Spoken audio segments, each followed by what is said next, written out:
ආයුබෝවන් දුවේ පුතේ ත්‍රිකෝණමිතිය පාඩම සම්බන්ධයෙන් අපි ගෙනාපු පාඩම් මාලාවේ අවසාන අදියරටයි අද ඇවිල්ලා තියෙන්නේ.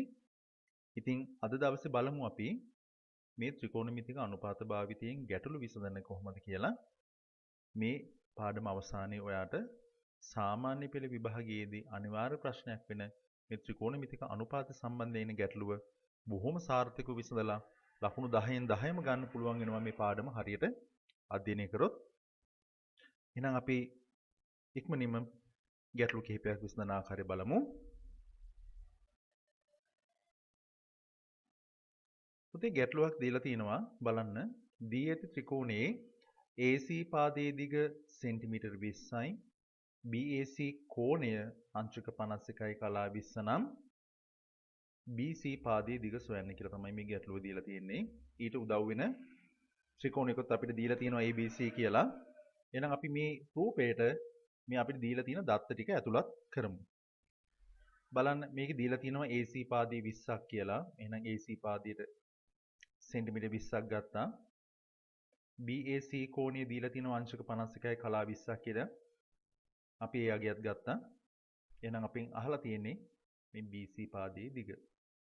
පුතේ මේ ත්‍රිකෝණයේ මේ කෝණයට සාපේක්ෂව මේ BC කියන්නේ මොන පාදයේද කියලා බලන්න. BC කියන්නේ සම්මුඛ පාදය. අපිට දීලා තියෙනවා කර්ණය. එහෙනම් මොකද්ද මේ සම්මුඛ පාදයයි කර්ණයයි සම්බන්ධ වෙන ත්‍රිකෝණමිතික අනුපාතය? ඔව්, ඔයා හිතුවා හරි. sin කියන අනුපාතය. sin 51යි කලා 20යි. sin කියන්නේ පුතේ සම්මුඛ පාදයේ BC කර්ණයේ AC. බලමු සම්මුඛ පාදයේ BC ද? ඔව්, මෙන්න BC කර්ණයේ පාදය AC. මම මුලින්ම මේ AC ට අදාළ අගය ආදේශ කරලා තියෙනවා. AC කියන්නේ 20ක් දීලා තියෙන නිසා ඒකක ලිවීම අවශ්‍ය නැහැ. අවසානයේ අපිට ඒකක දාගන්න පුළුවන් ගැටලුවක් නැහැ. එහෙනම් පුතේ මතක් කරලා බලන්න sin වගුව ප්‍රකෘති sin වගුව පෙරලලා 51යි කලා 20 කියන්නේ මොකක්ද කියලා. අපි බලමු නැවත. මේ 51යි 20 හොයාගන්න ආකාරය මම නැවතත් මතක් කරලා සිටිනවා. මෙන්න මෙතන තියෙනවා අංශක අගයන් අංශක 51. මෙතන තියෙනවා කලා 20. එහෙනම් අංශක 51යි කලා 20ට අදාළව තියෙන්නේ 0.78යි 0.8. 0.78යි 0.8. මේ අගය අපි අපේ ගැටලුවට ආදේශ කරමු. 0.78යි 0.8 තියෙනවා BC බෙදීම 20. ඒතර ඔයා දන්නා මෙන්න මේ මෙතන තියෙන බෙදීම 20 තියෙනවා. එතකොට අපිට BC අගය හොයන්න නම් මේ 20 මෙන්න මේ 0.78යි 0.8න් ගුණ කරන්න වෙනවා. මම ගුණ කිරීම දක්වලා තියෙනවා. පුතේ එහෙනම් බොහොම පහසුවෙන් අපිට BC අගය ලැබෙනවා මේකේ ගුණිතයෙන් 15.6යි 1යි 6 කියලා. එහෙනම් පුතේ BC දිග දශම ස්ථාන දෙකකට මෙතන දශම ස්ථාන 3කට තියෙනවනේ. එහෙනම් දෙකකට වටේලා අපිට ලියන්න පුළුවන් 15.6යි 2යි කියලා. ඉතින් මේ වගේ බොහොම සරල ගැටලුවක්. ගැටලු තමයි අපෙන් අහන්නේ. අපි බලමු ඉදිරියට තවත් මේ වගේම තව ගැටලු කිහිපයක් විසඳලා. බලන්න මේ ගැටලුවේ මොකක්ද අහන්නේ කියලා. දී ඇති ත්‍රිකෝණයේ BC සමානයි සෙන්ටිමීටර 15යි ACB කෝණය අංශක 55යි 48 නම් AB පාදයේ දිග සොයන්න කියලා අහලා තියෙනවා. එහෙනම් අපි දත්තයන් ටික මේ ත්‍රිකෝණයට ඇතුල් කරමු. බලමු BC. මෙන්න තියෙනවා BC. ඔව්, මෙතන කෝණය දීලා තියෙනවා ACB. හරිද? අපි ගත්ත බලන්න. ACB කෝණය 55යි 48යි. BC පාදයේ දිග දීලා තියෙනවා සෙන්ටිමීටර 15ක්. අපි ඒ අගයත් අරන් තියෙනවා. අපෙන් අහන්නේ එහෙනම් AB පාදයේ දිග. මෙන්න මේ AB පාදයේ දිග. එහෙනම් චුට්ටක් නැවත කල්පනා කරන්න මේ කෝණයට සාපේක්ෂව අපෙන් අහලා තියෙන මොන පාදයේද? කෝණයකට ඉදිරියෙන් තියෙන පාදයට කියන අපි සම්මුඛ පාදය කියලා. අපෙන් අහලා තියෙන සම්මුඛ පාදය. අපිට දීලා තියෙන මොන පාදයේද? බද්ධ පාදය. එහෙනම් සම්මුඛ පාදයයි බද්ධ පාදයේ සම්බන්ධ වෙන ත්‍රිකෝණමිතික අනුපාතය මොකද්ද? ටැන්ජන. tan 55යි 48යි අංශක 55යි 48 කියන්නේ සම්මුඛ පාදයේ බෙදීම බද්ධ පාදය. එහෙනම් පුතේ මේකේ සම්මුඛ පාදයේ දීලා තියෙනවා අපෙන් අහලා තියෙනවා AB බද්ධ පාදය BC. අපි අගයන් ආදේශ කරමු. මෙතන tan වෙන්න ඕනේ. මම මෙතන නිවැරදි කිරීමක් කරා. අපි එහෙනම් බලමු මේ tan 55යි 48 කීයද කියලා. මම තෝරගන්නවා tan වගුව ප්‍රකෘති ටැන්ජන්ට් වගුවේ අපිට අවශ්‍ය කරන්නේ tan 55යි 48. මම එනවා tan 55ට අංශක 55 මෙන්න මෙතන තියෙනවා. ඒකේ 48 තෝරගන්න හැටි ඔයගලන්ට මතක ඇති. මෙන්න මෙතන තියෙනවා 40. මෙන්න මේ අගයට එකතු කරන්න ඕනේ 40යි. අපි මේ මධ්‍යන්තර තීරුවේ 8ට අදාළව අගය හොයාගෙන යනවා. ඒතර ඔයාලට පේනවා මෙන්න මෙතන 73ක් තියෙනවා. එහෙනම් මතක් කරලා බලන්න අපි කොහොමද හොයන්නේ කියලා. මෙන්න මේ අගයට මෙන්න මේ 73 එකතු කරනවා. එතකොට අපිට ලැබෙනවා 1.4714. අපි අගය අපි ගැටලුවට ආදේශ කරමු. මම උන ආදේශ කරලා තියෙනවා. AB බෙදීම 15යි. එහෙනම් අපි කලින් ගැටලුවේ විසඳුවා වගේම මේ 15න් මෙන්න මේ අගය ගුණ වීමක් සිද්ධ වෙනවා. එහෙනම් ගුණ කරාම එන්නේ 1.4714 1.4714 15න් ගුණ කරාම අපිට ලැබෙනවා 22.071ක්. ඉතින් මේකෙත් අපේ ගැටලුවේ අහලා තියෙයි දශම ස්ථාන එකකට එහෙම නැත්නම් පූර්ණ සංඛ්‍යාවට වට යන්න කියලා. එහෙනම් ඔයගොල්ලෝ මේ වෙනකොටත් දන්නවා වට යන්නේ කොහොමද කියලා. මම මේ දශම ස්ථාන එකකට වට යලා තියෙනවා. එහෙනම් ඔයා දන්නවා මේක තමයි පළමු දශම ස්ථානය කියන්නේ. ඊට පිටිපස්සෙන් තියෙන අගය 7. මෙන්න මේ අගය 4ට වැඩි නිසා 5 6 7 8 9 කියන ඕනම ඉලක්කමක් වෙන්න පුළුවන්. 4ට වැඩි අගයක් නිසා මෙතනට එකක් එකතු කරලා 22.1 කියලා අපිට ගන්න පුළුවන්. අපි බලමු තවත් ගැටලුවක් විසඳන ආකාරය. රූපයේ දැක්වෙන ABC ඍජුකෝණී ත්‍රිකෝණයේ ABC කියලා ඍජුකෝණී ත්‍රිකෝණයක් අරන් තියෙනවා. දී ඇති මිනුම් අණුව AC පාදයේ දිගයි අපෙන් අහන්නේ. AC කියන්නේ පුතේ මේ ත්‍රිකෝණයට සාපේක්ෂව AC කියන්නේ කර්ණය. කර්ණයේ දිග අහනවා අපෙන් සම්මුඛ පාදයේ අගය දීලා. එහෙනම් කල්පනා කරන්න නැවතත් සම්මුඛ පාදයයි මේ කර්ණයේ සම්බන්ධ වෙන ත්‍රිකෝණමිතික අනුපාතය මොකක්ද කියලා? ඔව් ඔයා හිතුවා හරි. sin අනුපාතය. sin 57යි කලා 32ක අගේ තමයි සම්මුඛ පාදයේ මෙතන AB කර්ණයේ පාදය AC. එහෙනම් අපි නැවතත් මෙන්න මේකේ 57යි 32 හොයාගන්න ඕනේ. අපි බලමු අපේ sin වගුවේ ප්‍රකෘති sin වගුවේ මේ අගේ හොයාගන්න ආකාරය. 57යි 32 හොයාගන්න ඕනේ. අපි යමු 57 හොයාගෙන. මෙන්න මෙතන 57 තියෙනවා. 57යි මෙතන 30. ඊට ඉදිරියට ගියාම මධ්‍යන්තර තීරුවේ දෙකේදී තියෙනවා අපිට ලැබෙනවා 3ක්. එහෙනම් 84යි 34ට 3ක් එකතු කරනවා. එතකොට අපිට ලැබෙනවා 84යි 37 කියන අගය. 0.84යි 3යි 7 කියන අගය. අපි මේ අගය අපේ ගැටලුවට ආදේශ කරමු.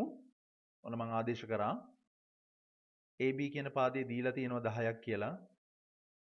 AC පාදය තමයි අපෙන් අහන්නේ. එතකොට ඔයා දන්නවා AC මේ පැත්තට ගෙනියලා ගුණ කිරීමක් හැටියට යනවා. මේක බෙදීමක් හැටියට යනවා. මේ කොටස් තැන් දෙක මාරු කරන්න පුළුවන්. ඔයා මේ වෙනකොටත් දන්නවා. දැන් බලන්න මේ ගැටලුව මොකක්ද කියලා. 10 බෙදීම 0.843.7. 10 මේ අගෙන් බෙදන්න ඕනේ. මෙන්න මේක තමයි දැන් කල්පනා කරන්න ඕනේ. මේක ඊතරම් පහසු වැඩක් නෙවෙයි. සාමාන්‍ය ක්‍රමයට 10 0.843.7න් බෙදන්න බෑ. එහෙනම් මතක් කරලා බලන්න මේ වගේ සංකීර්ණ බෙදීමකට අපි පාවිච්චි කරන්නේ මොන ගණිත කර්මයේද කියලා. අපි කොහොමද හොයන්නේ කියලා. ඔව් ඒකට තමයි අපි පාවිච්චි කරන්නේ ලඝු ගණක කියලා. එහෙනම් මේ බෙදීමට අපි ලඝු ගණකත් පාවිච්චි කරන්න සිද්ධ වෙනවා. එහෙනම් ලඝු ගණක පාඩමත් ඔයාලා කරලා තියෙන නිසා ඔයා මේ වෙනකොට ඉගෙනගෙන තියෙන නිසා මේ ගැටලුව පහසුවෙන් විසඳන්න පුළුවන්. අපි මේ ලඝු භාවිතා කරලා මේක විසඳන ආකාරය බලමු. එහෙනම් AC කියන්නේ 10 බෙදීම 0.843.7. මේ විදිහට අපි ගත්තොත් ඔයා දන්නවා මුලින්ම මේ කොටස් දෙකටම LG කියන කොටස ආදේශ කරන්න ඕනේ. LG AC සමානයි LG 10 බෙදීම 0.843.7 අරන් තියෙනවා. දැන් පුතාලා මතක් කරලා බලන්න මේ LG 10 ලඝු 10 පාදයට 10 අගය කීයද? 1යි. එකෙන් අඩු කරන්න ඕනේ මෙන්න මේ සංඛ්‍යාවේ ලඝු ගණක අගය. එහෙනම් කොහොමද මේකේ ලඝු ගණක අගය හොයන්නේ? මං චුට්ටක් මතක් කරලා ඉන්නම් මේ පළවෙනි ගැටලුව නිසා. නමුත් මේක මගේ මේ මෙතන පාඩම ලඝු ගණක සෙවීම නෙවෙයි. නමුත් ඕගලන්ට උදව්වක් හැටියට මේ කොටස හදන හැටිත් අපි චුට්ටක් බලමු. අපිට ඕනේ ලඝු 0.84337. එහෙනම් මම ලඝු ගණක වගුව ගෙනාවා. මෙන්න මෙතන අපිට පේන්න තියෙනවා ලඝු ගණක කොටස. ඔයා දන්නවා මේ 84.37 මේ පළවෙනි ඉලක්කම් දෙක මෙතනින් බලනවා. ඉතිරි අගයන් දෙක 3 ඉහළින් බලලා මේ 7 කොටස මධ්‍යන්තර තීරු වගේ බලලා එකතු කිරීමනේ කරන්නේ. එතකොට ඔයා දන්නවා බලමු මෙතන මේ 84 අපි හොයාගෙන යන්න. මෙන්න මෙතන 84 තියෙනවා. 84 මම මෙතන ඉහළ තියෙන අගයන් ටික පේන්න නැතිඳ මම නැවත ගත්තා මෙතනට. 84 3 7 7 තියෙන්නේ කීයද කියලා බලන්න. 7 තියෙන්නේ 4ක්. එහෙනම් 84 3 7 හොයනකොට 92යි 58ට එකතු කරන්න ඕනේ මෙනි මධ්‍යන්තර තීරුවේ තියෙන 4. එතකොට අපිට ලැබෙනවා 0.926 කියලා. මෙන්න මෙතන මේ අරන් තියෙන අගය මොකද්ද? මේ ව්‍යුති. ව්‍යුති එකක් අරන් තියෙනවා. ඇයි මේ ව්‍යුති ගත්තේ? 0.84 කියද්දි මේ සංඛ්‍යාව අපිට ලඝු ගණක බලන්න පුළුවන් කමක් නැහැ. මොකද මේ ලඝු අගුවම හදලා තියෙන්නේ 1ත් 10ත් අතර සංඛ්‍යා සඳහා විතරයි. එතකොට මේ වගේ අවස්ථාවක මේ දශම ස්ථානය මෙන්න මෙතනට එන්න ඕනේ 8යි 4යි මැදට තිබුණොත් විතරයි. ඒ කියන්නේ 8.4 විතරයි අපිට බලන්න පුළුවන්. එහෙම වෙනකොට ඔයාලට මතක ඇති අපි ව්‍යුති එකක් ගන්නවා. එහෙනම් මේ අගේ අපි ගැටලුවට අපි ආදේශ කරමු. මම යගේ ආදේශ කරලා තියෙනවා ලඝු 10 අගේ 1යි. මේකේ අපි ඉස්සලා හොයාගත්තා ව්‍යුති 1.926 කියලා. දැන් එකෙන් මේ කොටස අඩු කරන්න ඕනේ. මේ අඩු කරන්නත් මම ඔන්න උදව්වක් කරනවා ඔයාට. මෙතන පූර්ණ සංඛ්‍යාවන්නේ 1. මම ඊටු සංඛ්‍යාවට බිංදුවක් දැම්මා. අඩු කරන හැටි බලමු. බිංදුවෙන් දෙකක් බැරි හින්දා මෙතනින් ගත්තොත් අපි 10න් දෙකක් 8යි. 9න් දෙකක් 9න් 6ක් 3යි. 9න් දෙකක් 7යි. මෙතන 9යි. 9න් 9ක් බිංදුවයි. එහෙනම් මෙතන තියෙන්නේ කීයද? මෙතන තියෙන්නේ බිංදුව. මොකද මේ එකනේ පාස් වෙලා ගියේ. එතන මෙතන බිංදුවයි. බිංදුවෙන් ව්‍යුති එකක් අඩු කරන්න ඕනේ.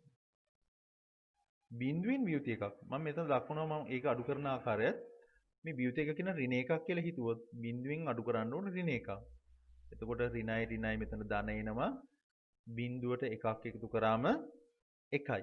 අන්න ඒ නිසායි පුතේ මෙන්න මෙතන එකක් ඇවිල්ලා තියෙන්නේ. බිංදුවෙන් ව්‍යුති එකක් අඩු කරාම 1යි. එහෙනම් මේ පිළිතුර මම ගන්නවා මගේ ගානට. මේ ලැබිලා තියෙන අපිට AC වල ලඝු ගණක අගය. AC වල ලඝු ගණක. එහෙනම් ඇත්තටම AC වල මේ අගය හොයන්න මොකද කරන්න ඕනේ?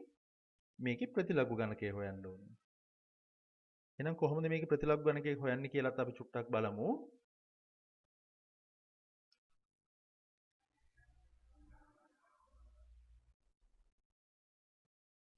ඇන්ටිලොග් 1.0.7.3.8. එහෙනම් ඔයා දන්නවා මෙන්න මේ ඉස්සරහා ඇන්ටිලොග් වල 1.1 කියන අගයෙන් කියවෙන්නේ එකෙන් කියන දශම ස්ථානයේ පිහිටන තැනනේ. එහෙනම් අපි හොයන්නේ 0.7.3.8 කොතනද තියෙන්නේ කියලා අපි හොයාගෙන යන්. 0.7.3.8 0.7 මෙන්න මෙතන තියෙනවා බලන්න. 0.7.3.8 කියලා අගයක් හොයන්න නැහැ. 0.7.1.9 තියෙනවා. 0.7.5.5 තියෙනවා. එහෙනම් ප්‍රතිලඝු ගණකය බලනකොට අපි මොකද කරන්නේ? මෙන්න මේකට කොච්චරක් අඩුද කියලා බලන්න ඕනේ. අපිට ඕනේ 0.7.3.8 එකෙන් 0.7.1.9ක් අඩු කරාට පස්සේ 19ක ඉතිරියක් එනවා. අපි ඒකේ ඉස්සර ඉදිරියට හොයන් යනවා. මේකේ 19ක් තියෙන තැන. අපිට හම්බ වෙනවා මේ 19 පහේදී හම්බ වෙනවා. එතකොට අපි ලඝු ගණක ප්‍රතිලඝු ගණක අගය ලියන්නේ කොහොමද? 11 8 5. 11 8 5 කියලා. එතකොට මෙතන 11 දශම උනේ මෙන්න මේ 1 දශම නිසා තමයි ඉලක්කම් දෙකක් අතරලා දශම ස්ථානේ තියන්නේ. ඔයාලා ලඝු ගණක පාඩම නැවත බලන්න මේ කොටස අමතක නම්. ඔයාලට මතක නම් මේ ගැටලුව බොහොම පහසුවෙන් හදා යන්නත් පුළුවන්. එහෙනම් මම 11.85 මගේ ගැටලුවට ආදේශ කරනවා. මෙතන තියෙන ප්‍රතිලඝු ගණකය හොයන්න කියලා මෙතන අපි දක්වා හෙව්වනේ. එහෙනම් AC යගේනවා 11.85 කියලා. එහෙනම් අපි ගැටලුව විසඳලා ඉවරයි. එහෙනම් AC දිග දශම ස්ථාන දෙකකට මම නිවැරදිව හොයලා තියෙනවා 11.85 කියලා.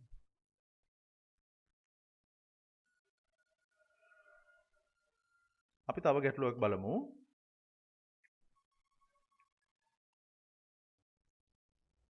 බලන්න මේ ගානේ මොකක්ද දීලා තියෙන්නේ?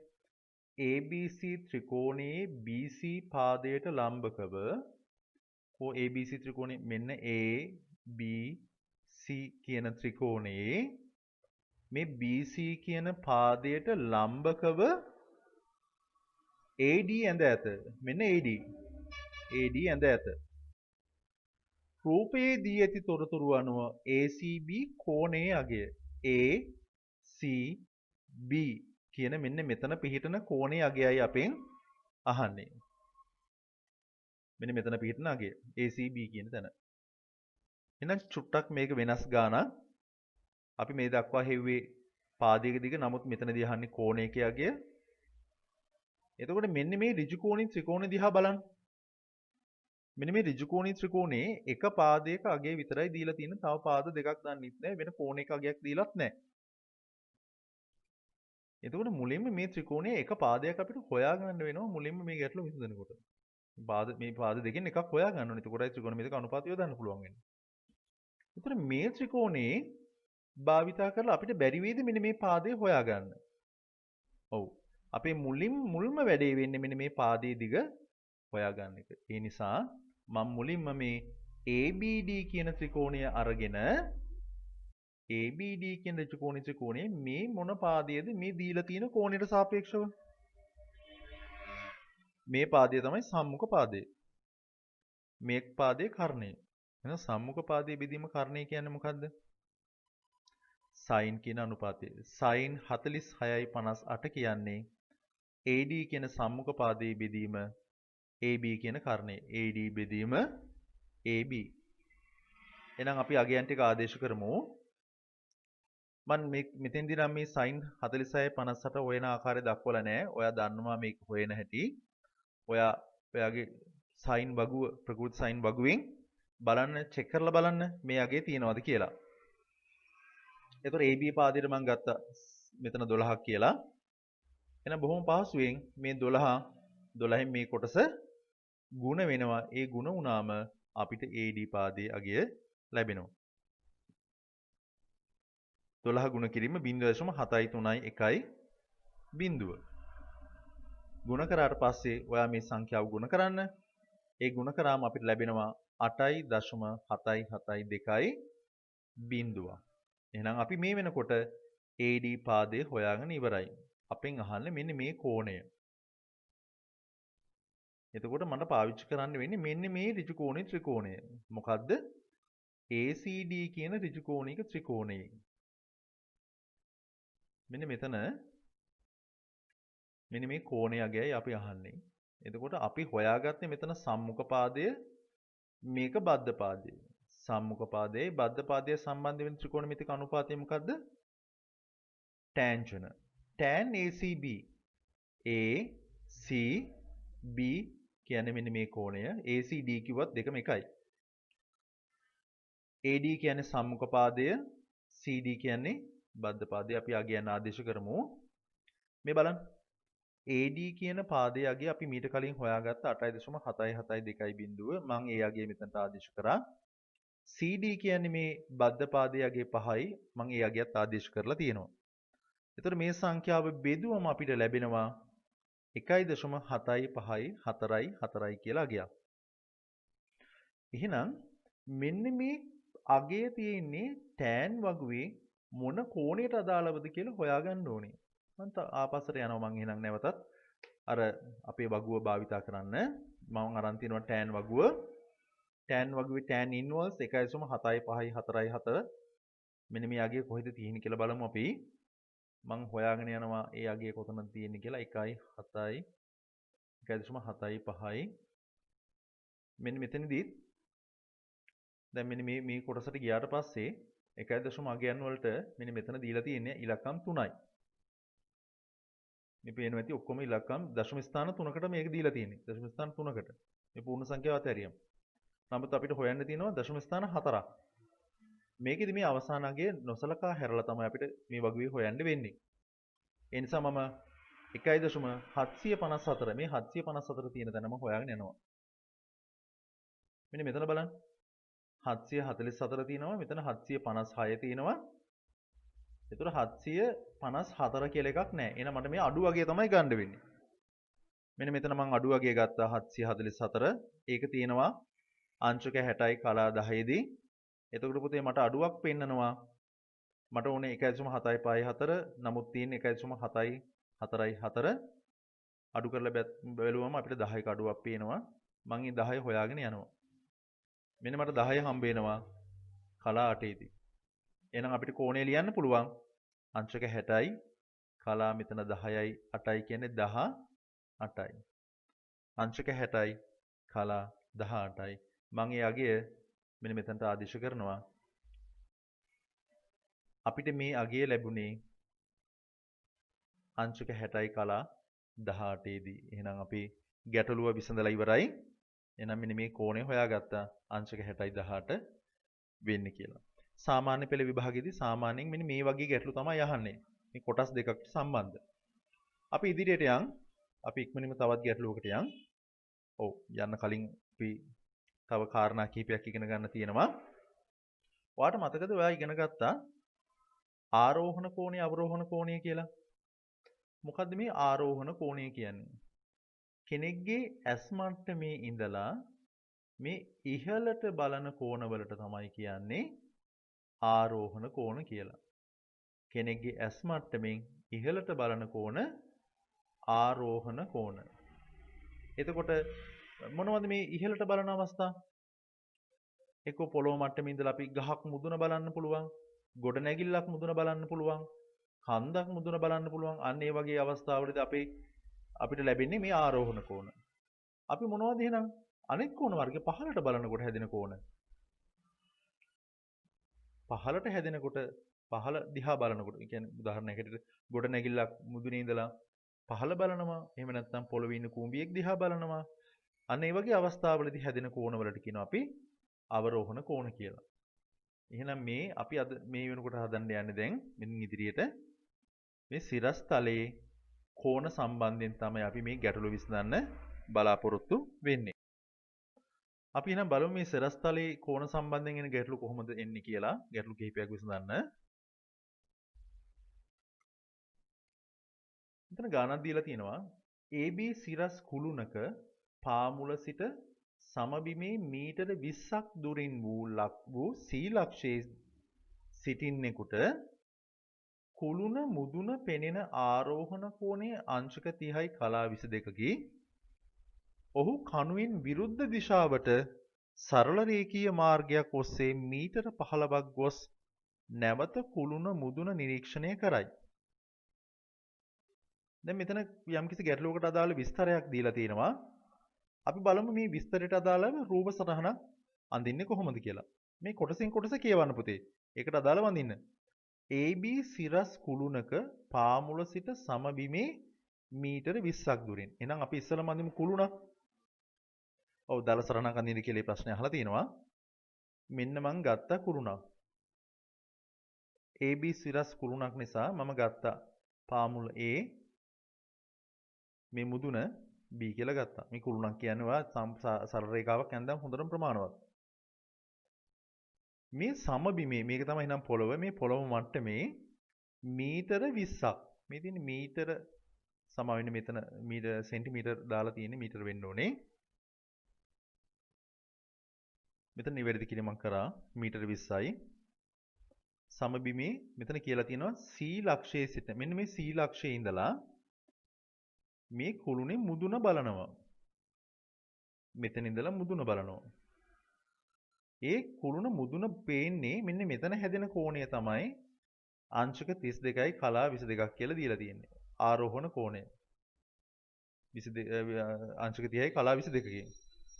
ඊට පස්සේ කියලා තියෙනවා ඔහු කණුවෙන් විරුද්ධ දිශාවට. දැන් මෙතන ඉන්නේ. දැන් මේක තමයි කණුව. එහෙනම් කණුවෙන් විරුද්ධ දිශාව වෙන්නේ කොහොමද? මේ කණුව දිශාවට. කණුවෙන් විරුද්ධ දිශාව කියන්නේ අනිත් පැත්තට යනවා. මේක කියලා තියෙනවා විරුද්ධ දිශාවට සරල රේඛීය මාර්ගයක් ඔස්සේ මීටර 15ක් යනවා. මෙන්න මීටර 15. ගිහිලා නවතින තැන අපි හිතමු මෙතන නැවතුණයි කියලා. මම එතන අකුරක් ගන්නවා D කියලා. මෙතන ඉඳලා නැවත බලනවා කණුවේ මුදුන. එතකොට බලන්න මෙතන හැදෙන කෝණය යම්කිසි කෝණයක් හැදෙන ආරෝහණ කෝණයක්. අපි ඒකේ අගයක් මෙතන දීලා නැහැ. එහෙනම් පළවෙනි ප්‍රශ්නයෙන් අහලා තියෙන්නේ මෙම තොරතුරු දල සටහනක දක්වන්න පුතා මේකට දැම්මත් මේ රූප සටහන ඇඳත් ඔයාලට ලොකු ලකුණු ප්‍රමාණයක් ගන්න පුළුවන්. ඔයා පුරුදු වෙන්න ඔයාගේ පෙළ පොතේත් මේ වගේ රූප සටහන් අඳින්න තියෙනවා විස්තර දීලා. ඔයා ඇඳලා පුරුදු වෙන්න. එතකොට ඔයාලට පහසුවෙන් ඒකට අදාළ ලකුණු ගන්න පුළුවන්. අපි බලමු මේ ගැටලුව සම්බන්ධයෙන් අහලා තියෙන තවත් මොනවද ප්‍රශ්න කියලා. ඔව් ඒ ගැටලුවම තමයි මේ තියෙන්නේ. මගේ රූප සටහන පොඩ්ඩක් පොඩි කරලා අරන් තියෙනවා චුට්ටක්. අපි බලමු තව ප්‍රශ්නයක්. කුළුණේ උස ආසන්න මීටරයට සොයන්න. කෝ කුළුණේ උස? මෙන්න මේක. මෙන්න මේ උස අහනවා. එහෙනම් මෙන්න මේ ඍජුකෝණී ත්‍රිකෝණය අපි සැලකුවොත් මේ අහලා තියෙන මොන පාදයේද? අහලා තියෙන සම්මුඛ පාදය. අපිට දීලා තියෙන බද්ධ පාදය. මම නැවතත් මතක් කරනවා. එතකොට සම්මුඛ පාදයයි බද්ධ පාදයේ සම්බන්ධ ත්‍රිකෝණමිතික අනුපාතය මොකද්ද? ටැන්ජන්. එතනදී පුතේ මුලින්ම අපි ත්‍රිකෝණමිතික අනුපාතය යොදන ත්‍රිකෝණය හඳුන්වලා ඉන්න එක වඩා පහසුයි, වඩා සුදුසුයි. ABC ත්‍රිකෝණයයි මම සලකලා තියෙන්නේ මේ ABC කියන ත්‍රිකෝණයට. අපි යොදන්න යන්නේ tan කියන අනුපාතය. tan අංශක 30යි කලා 22යි සමානයි සම්මුඛ පාදයේ AB බද්ධ පාදය AC. අපි අගය ආදේශ කරමු. එහෙනම් මම මෙතනදී මතක් කරන්නේ නැහැ tan අගය අංශක 30යි 22 හොයන්නේ කොහොමද කියලා. ඔයා මේ වෙනකොට දන්නවා. එහෙනම් ඔයාගේ වගුව බලන්න tan ප්‍රකෘති ටැන්ජන් වගුවේ අංශක 30යි කලා 22ට අදාළව 0.58යි 5යි 9ක් තියෙනවද කියලා. ඒක ගුණ කරන්න ඕනේ. මෙතන මේ බෙදීම 20ක් තියෙන්නේ. මෙතන ගුණ කිරීම 20ක් කියලා. 20න් ගුණ කරාම අපිට AB දිග ලැබෙනවා. AB දිග ලැබෙනවා 11.71යි 8යි කියලා. 11.71යි 8යි. හැබැයි මේකේ අහලා තියෙන්නේ කුළුණේ උස ආසන්න මීටරයට. ඒ කියන්නේ පූර්ණ සංඛ්‍යාවට ඕනේ. එහෙනම් ආසන්න මීටරයට හොයනකොට මෙතන මොකද්ද වෙන්නේ? 11.78යි කියන්නේ මේක දශම ස්ථානේ පිටිපස්සේ පළමු දශම ස්ථානේ තියෙන්නේ 4ට වැඩි යගයක් නිසා මෙතන 12යි කියලා අපිට ලියන්න පුළුවන්. මෙතන ආසන්න මීටරයට අහලා තියෙන්නේ. නමුත් මෙතන දශම ස්ථාන දෙකකට දීලා තියෙනවා. එහෙනම් අපි ආසන්න මීටරයට හොයන්නේ කොහොමද කියලා බලමු. කුළුණේ උස මීටර 11.71යි. එතකොට ආසන්න මීටරයට බැලුවොත් කුළුණේ උස ආසන්න මීටරයට මීටර 12ක් වෙනවා. මෙතන දාලා තියෙන්නේ මේක දශම ස්ථාන දෙකකට වටේලා. එහෙනම් අපිට කුළුණේ උස ලැබිලා තියෙනවා මීටර 11.7118යි කියලා. නමුත් අපිට ඕනේ ආසන්න මීටරයට නිසා මීටරයට වටයමු. එතකොට අපිට ලැබෙනවා ආසන්න මීටරයට මීටර 12ක් කියලා. මොකද 11.7 කියන්නේ ආසන්න වශයෙන් කිට්ටු වෙන්නේ පූර්ණ සංඛ්‍යාවට වටයමු 12 වෙනවා. මම එයාගේ මෙතනට ගන්නවා 12 කියලා දාලා තියෙනවා. එහෙනම් අපි බලමු මේ සම්බන්ධයෙන් අපෙන් අහලා තියෙන තවත් මොනවද ගැටලු කියලා. අපි තව ගැටලුවක් අහලා තියෙනවා දෙවන නිරීක්ෂණ අවස්ථාවේ කුළුණ මුදුනේ ආරෝහණ කෝණය මොකක්ද කියලා. මෙන්න මේ D කියන්නේ දෙවන නිරීක්ෂණ අවස්ථාව. මෙතන ඉඳලා කුළුණ මුදුන පේන්නේ මේ කෝණය මොකක්ද කියලා අහලා තියෙන්නේ. මම මෙතන අකුරක් දාගන්නවා x කියලා මේ කෝණයට. මේ x වල අගය තමයි අපි අහන්නේ. එතකොට පුතේ අපි මේ වෙනකොට මේ දීලා තියෙන මේ පාදය හොයාගත්ත AB කියන පාදය. එහෙනම් කියන්න බලන්න මේ කෝණයට සාපේක්ෂව මේ මොන පාදයේද? මේක සම්මුඛ පාදය. මේක බද්ධ පාදය. එහෙනම් සම්මුඛ පාදයේ බද්ධ පාදයේ සම්බන්ධ වෙන ත්‍රිකෝණමිතික අනුපාතය තමයි ටැන්ජන් කියන්නේ. එහෙනම් මම එතනදිත් මම ත්‍රිකෝණේ නම් කරලා තියෙනවා ABD කියලා. ABD ත්‍රිකෝණයට tan x කියන්නේ සම්මුඛ පාදයේ AB බද්ධ පාදය AD. අපි අගේ ආදේශ කරමු. අපි AB හොයාගත්ත 12ක් කියලා අපි දැනට ලැබිලා තියෙනවා. AD කියන්නේ මේ සම්පූර්ණ පාදයේ 20යි 15යි සම්පූර්ණ එකතුව 35යි 12 35න් බෙදලා බලන්න ඔයාට ලැබෙයි 0.3යි 4යි 2යි 8 කියලා අගයක්. එතකොට මේ අගය තියෙන්නේ මේ tan කියන ප්‍රකෘති ටැන්ජන් වගුවේ කොතනද කියලා හොයලා බලන්න. මම හිතන්නේ මේ වෙනකොට ඔයගලන්ට හොයන්න පුළුවන්. ඔයාලා බලන්න මේ tan වගේ 0.342ට කොහෙද තියෙන්නේ කියලා. ඒ අගය ලැබෙනවා අංශක 18යි කලා 55 දී මේ අගය අපිට හම්බු වෙනවා. මේ හමු වුණාට පස්සේ අපේ ගැටලුව විසඳලා ඉවරයි. එහෙනම් x වලට අදාළ කෝණය අංශක 18යි කලා 55යි. එහෙනම් අපිට පිළිතුරු ලියන්න පුළුවන්. එම නිසා දෙවන නිරීක්ෂණ අවස්ථාවේ කුළුණු මුදුනේ ආරෝහණ කෝණය මෙන්න මෙතන තියෙන කෝණය අංශක 18යි කලා 55ක් වෙන්න ඕනේ. අංශක 18යි කලා 55යි. අපි බලමු මේ වගේම තව ගැටලුවක් හොයන්න. අපි මේ ගැටලුව නම් විසඳුවේ පහළ ඉඳලා කණුවක් මුදුන දිහා බලන මේ ආරෝහණ කෝණ ලැබෙන අවස්ථාවක්. අපි බලමු ඊළඟට මේ අවරෝහණ කෝණ ලැබෙන අවස්ථාවක් ගැන. මෙන්න මේ ගාන කියවන බොහොම පරිස්සමෙන්. මහල් කිහිපයකින් යුතු සිරස් ගොඩනැගිල්ලක පොළව මට්ටමේ සිට මීටර 10ක් වූ උසකින් පිහිටි කුඩා කවුලුවකින් පිටත බලන්නෙකුට ගොඩනැගිල්ල පිහිට බිමේ ඈත නවතා තිබෙන යතුරු පැදියක් පෙනෙන අවරෝහණ කෝණය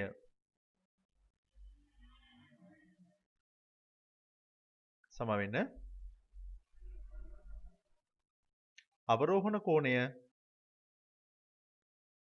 අංශක 48යි කලා 23කි. එම මොහොතේ ගොඩනැගිල්ලේ ඉහළ මාලයට ගොස් එහි පිහිටි තවත් කුඩා කවුලුවකින් නැවත වරක් පෙරදී නිරීක්ෂණය කළ යතුරු පැදිය නිරීක්ෂණය කළ විට අවරෝහණ කෝණය අංශක 59යි කලා 50ක් වෙනවයි කියලා දීලා තියෙනවා. ඒ කියන්නේ ගොඩනැගිල්ලක් මුදුනේ ඉඳලා බලන්නේ. අපි බලමු මේ දීලා තියෙන දත්තයට අදාළ රූප සටහනක් අඳින්නේ කොහොමද කියලා. මම නැවතත් මුලින් ඉඳලා කියවන ගමන් රූප සටහන අඳිනවා. මහල් කිහිපකිනුත් සිරස් ගොඩනැගිල්ලක පොළව මට්ටමේ සිට මීටර 10ක් මෙන්න තියෙනවා. මම ඇදලා තියෙනවා සම්පූර්ණ ගොඩනැගිල්ල උස කියලා අපි මේ ගමු සම්පූර්ණ ගොඩනැගිල්ල කියලා. එතකොට මීටර 10ක් උසින් තියෙන ස්ථානයක් තියෙනවා. කවුලුවක්. අපි හිතමු මේ B කියන පොයින්ට් එකේ තමයි මේ කවුලුව තියෙන්නේ කියලා. ඔතන ඉඳලා මේ ගොඩනැගිල්ල පිහිටි බිමේ නතර කරලා තියෙන මේ C කියන ස්ථානයේ තියෙන බයිසිකලයක්. අපෙන් එහෙමයි අහලා තියෙන්නේ. නවතා තිබෙන යතුරු පැදියක්.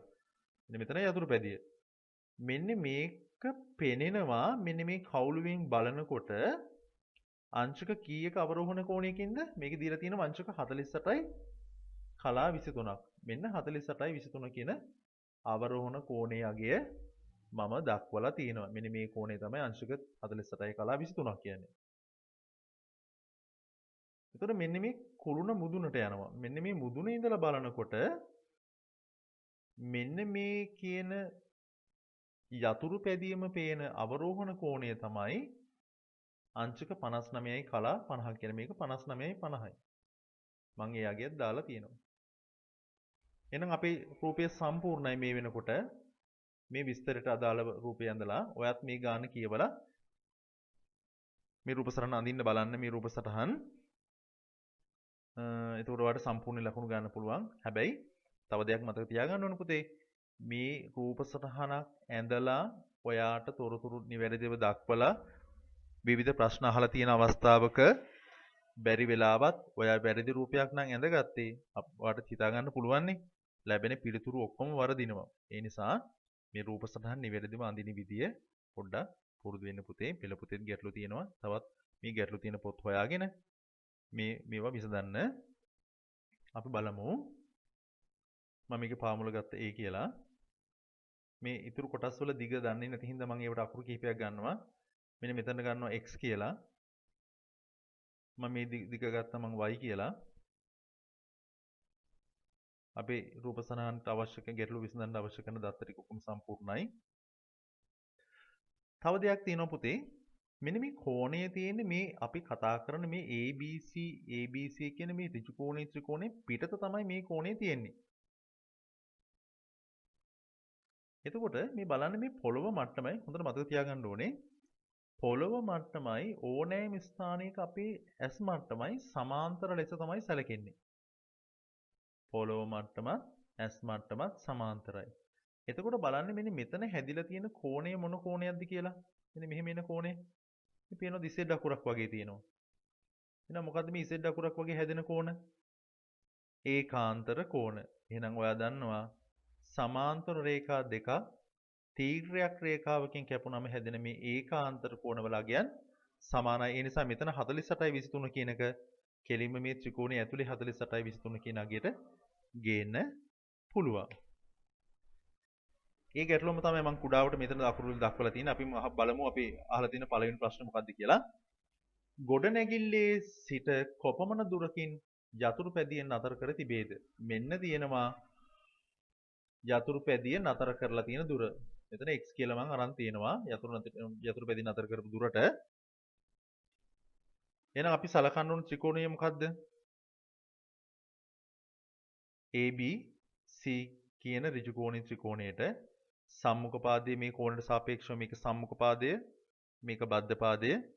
එහෙනම් සම්මුඛ පාදයේ බෙදීම බද්ධ පාදය කියන්නේ tan කියන අනුපාතය. එහෙනම් tan 48යි කලා 23ක් කියන්නේ AB කියන සම්මුඛ පාදය AC කියන බද්ධ පාදය දක්වලා තියෙනවා. එහෙනම් මම අගයන් ආදේශ කරා.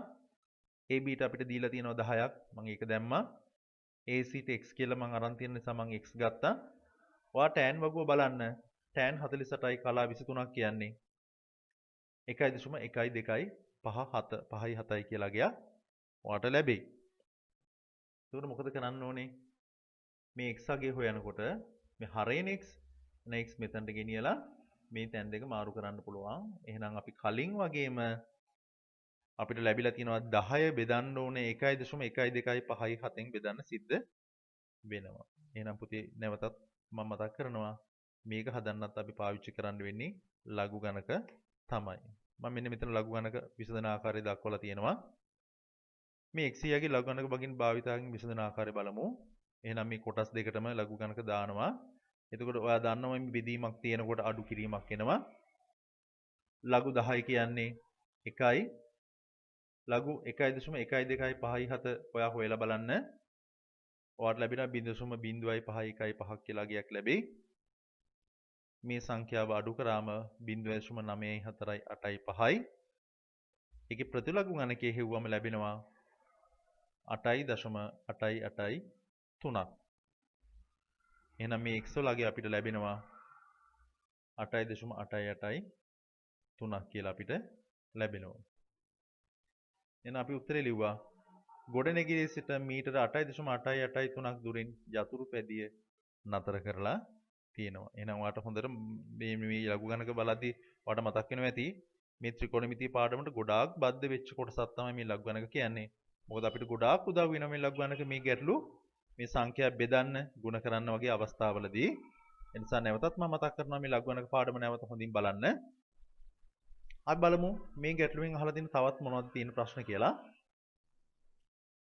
ගොඩනැගිල්ලේ ඉහළම මාලයේ කවුළුවතෙක් උස මීටර වලින් දශම ස්ථාන දෙකකට ආසන්නව ගණනය කරන්න. ඒ කියන්නේ මෙතන ඉඳලා මේ මුදුනටම දුර කොච්චරද කියලා අපෙන් අහනවා. මේ මුදුනටම තියෙන දුර උස කොච්චරද කියලා. එහෙනම් මේ සම්පූර්ණ මේ AD පාදය සම්බන්ධ වෙන ත්‍රිකෝණය තමයි ACD කියන්නේ. ඒ නිසා මම අර කලින් ගැටලුවේ තිබ්බ මේ අපිට දැන් ගැටලුවට හදන්න අවශ්‍ය කරන දත්ත ටික විතරක් තියාගෙන අනිත් දත්ත ටික අපි අයින් කරලා දාමු. එහෙනම් මේ කෝණය තමයි 59යි 50 කියලා දීලා තිබ්බේ. ඒකේ ඒකාන්තර කෝණ හැටියට මෙතනට ඇතුළට එනවා 59යි 50 කියලා. එහෙනම් අපි අහලා තියෙන මොන පාදයේද? AD කියන පාදය. එහෙනම් මේ 59යි 50ට සාපේක්ෂව AD කියන්නේ මොන පාදයේද? AD කියන්නේ සම්මුඛ පාදය. මේක බද්ධ පාදය. එහෙනම් මොකද්ද සම්මුඛ පාදයේ බද්ධ පාදයේ සම්බන්ධ වෙන ත්‍රිකෝණමිතික අනුපාතය? ටැන්ජන්ට්. එහෙනම් අපි යොදමු tan 59යි 50 ගන්නයි යන්නේ. මම නැවතත් මතක් කරලා තියෙනවා මෙතන ත්‍රිකෝණය මොකද්ද කියලා. ACD 59යි 50 AD කියන්නේ සම්මුඛ පාදය. AC කියන්නේ බද්ධ පාදය. අපි අගයන් ආදේශ කරමු. ඔයා tan වගුව අරගෙන හොයලා බලන්න 59යි 50 කීයද කියලා. ඔයාට ලැබෙයි 1.72.5 ඊට අමතරව AC වෙන උඩ දිග ගත්තා. මෙතන දීලා තියෙන 8.883න්නේ එයාගේ. එහෙනම් අපි AD හොයාගන්න නම් මේ කොටස් දෙක මේ සංඛ්‍යා දෙක ගුණ කිරීමක් සිද්ධ කරන්න ඕනේ. ඔන්න ගුණ කරන්න යන්නේ 1.72.5 8.883න් ගුණ කරාම ඔයාට ලැබෙනවා 15.28 කියලා. එහෙනම් ගොඩනැගිල්ලේ ඉහළම මාලයේ කවුළුවතෙක් උස මීටර 15.28ක් පමණ වෙනවා. එහෙමනම් මෙතෙන්දී මම අරන් තියෙන්නේ දශම ස්ථාන දෙකකට අරන් තියෙනවා. නමුත් මේ ගැටලුවේ අහලා තියෙන්නේ ඔව් එහෙනම් ගැටලුවත් අහලා තියෙන්නේ එහෙම තමයි. මීටරුන් දශම ස්ථාන දෙකකට ආසන්නව ගන්න කියලා. ඒ නිසා අපි දශම ස්ථාන දෙකකට මේක වටේලා අරන් තියෙනවා. එහෙමනම් පුතේ මේ තියෙන්නේ මේ සම්බන්ධයෙන් අපි ඉගෙන ගත්ත දේවල් සම්බන්ධයෙන් 18යි 6 කියන අභ්‍යාසයේ තියෙන ගැටලු ටික. ඉතින් මේ ගැටලු ටික විසඳන්න ඔයාලට මුලින්ම කියලා තියෙන්නේ දීලා තියෙන විස්තරයකට අදාළව රූප සටහන් කිහිපයක් අඳින්න තියෙනවා. ඒ රූප සටහන් ඇඳලා පුරුදු වෙන්න. ඊට පස්සේ ගැටලු කිහිපයක් අහලා තිනවා ඒවත් විසඳන්න. ඊට අමතරව විභාග ප්‍රශ්න හොයාගෙන පසුගිය විභාග ප්‍රශ්න හොයාගෙන ඒවත් විසඳන්න. එතකොට මේ පාඩම සම්බන්ධයෙන් ඔයාට එන විභාගයට එන ගැටලු බොහොම පහසුවෙන් විසඳන්න ලැබෙනවා. ඉතින් දුවේ පුතේ මේ සම්පූර්ණ පාඩම කරගෙන යන අතරතුර අපිත් එක්ක රැඳිච්ච ඔබට බොහොම ස්තුතියි. ඉතින් මම ප්‍රාර්ථනා කර සිටිනවා මෙවර පොදු සහතික පත්‍ර සාමාන්‍ය පෙළ විභාගයේදී මේ ත්‍රිකෝණමිතිය ගැටලුවට ලකුණු 10න් 10ම අරගෙන ඔයාට විභාගයේ ඉහළින්ම ජය ගන්න ලැබේවා කියලා ප්‍රාර්ථනා කරනවා. එසේනම් ඔබ සියලු දෙනාට ආයුබෝවන්.